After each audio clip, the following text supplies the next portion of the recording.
Hey everyone, Hannah here from Sheet Leveler. Today I'm going to show you how to split one cell into multiple rows in Google Sheets. This is perfect when you have data separated by commas, spaces, or line breaks, and you need each item on its own row. Let's look at some sample data. In cell A2, type apple, banana, orange, mango. Right now, everything is sitting in one single cell. We want each item to go into its own row automatically.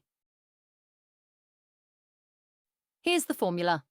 That separates the text by comma and space. But that alone keeps everything across columns.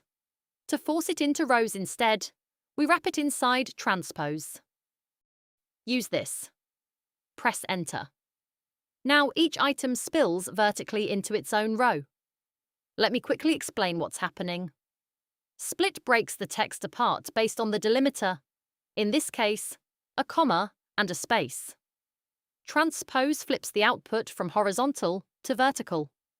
And that's the key step most people miss.